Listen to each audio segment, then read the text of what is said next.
네. 워싱턴입니다. 이번 회담 현지 언론의 반응 또 그쪽 현지에서 보고 있는 그 여러모가 좀 궁금한데요. 어떤 점에 의미를 두고 볼 수가 있을까요? 네, 아무래도 현지 언론의 반응은 이제 막 회견이 끝났기 때문에 살펴보거나 하기는 어려운 상황이겠죠. 그런데 다만 이제 여기서 지켜본 바로는요. 앞에서 이제 엄진 기자가 자세하게 설명을 하셨지만 일단 큰 차원에서 먼저 살펴보면 동맹 관계를 좀 봐야겠습니다. 이번 정상회담이 아무래도 한미동맹 강화를 이제 강조하려는 그런 무대가 될 텐데 전통적으로는 안보 동맹으로서 한미동맹이 강조가 됐는데 이번에는 들으셨다시피 이제 백신 협력에서 포괄적인 협력을 하겠다. 바이든 대통령이 그런 얘기를 했죠. 그래서 안보 동맹에서 백신 동맹으로서의 어떤 위상을 서로 확인을 했고 또 한 가지 이제 대규모 투자 유치 계획을 말해서 이 반도체, 배터리 부분에서 공급망을 한국과 협력한다 이런 얘기를 했죠. 이런 면에서는 또 경제 동맹인 측면을 강조한 셈이 됐습니다. 이렇게 보면 정리해서 보면 안보 동맹의 지평을 좀 넓혔다 이렇게 볼 수도 있습니다. 이 안보 동맹의 부분에서 보면 좀 눈에 띄었던 것이요.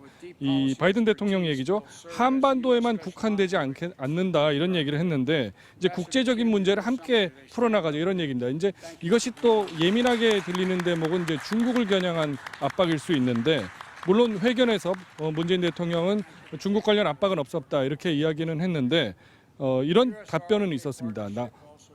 이 대만 해협에서의 평화와 안정에 대해서는 인식을 같이 했다. 공동 성명에는 들어가진 않았지만 이것이 지난번 미일 정상회담 성명에는 들어가서 중국이 굉장히 반발했던 대목이죠. 그러나 이것이 이제 질문 답변 과정에서는 살짝 언급이 됐습니다. 남중국 해에서의 항해 자유 이 부분도 들어가서 뭔가 중국을 좀 겨냥한 측면은 아주 없다고는 할 수 없습니다. 하지만 이제 당초 얘기했던 것처럼 뭐 쿼드 참여라든가 이런 식의 뭐 두드러지는 압박이나 이런 대화는 없었던 것으로 보입니다. 그 다음에 한반도 문제 보면요, 한반도 문제는 알려진 것처럼 이제 바이든 대통령은 외교적 실용적 접근을 하겠다 이런 얘기를 재확인해서 지난번에 밝힌 대북 정책 검토 그것을 이제 그대로 확인했는데 문재인 대통령의 답변을 통해서 나오는 것을 보면 싱가포르 선언을 토대로 한 여러 가지 이제 어떤 대화와 협력을 통한 남북 대화 지지 이런 것을 바이든 대통령으로부터 확인했다라고 해서 남북 관계 개선 이런 부분에 대해서는 조금 더 진전이 있을지 이제 북한의 호응을 기대해 볼 그런 측면은 있습니다.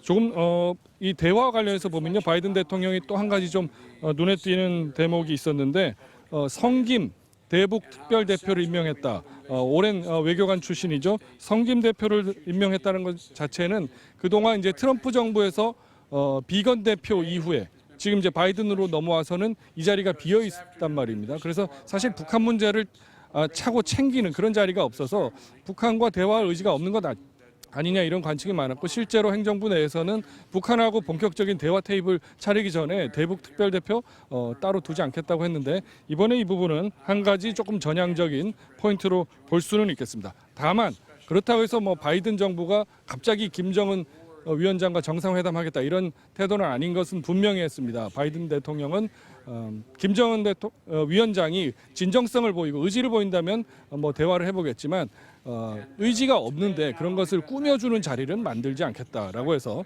트럼프식 톱다운 외교에 대해서는 확실하게 선을 그었습니다.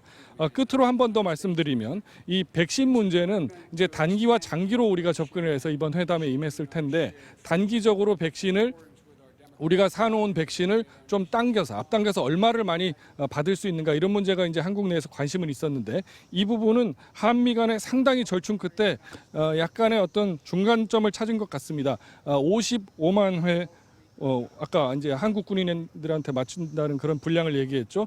소량을 지원을 하는데 이것이 이제 미국 전체 그림으로 보면 저소득 국가라든가 코로나가 굉장히 심한 나라들에 지원하는 게 급선무인데 동맹을 완전히 도외시할 수는 없고 그래서 이제 미군과 접촉이 많은 한국군을 그 수혜자로 꼽았다 이렇게 보여집니다. 하지만 두 정상에서는 이제 장기적인 차원 백신 생산 허브로서 백신을 함께 미국 백신을 한국에서 생산하는 이런 문제에 더 큰 틀의 협력 관계를 다졌다 이렇게 볼 수 있겠습니다.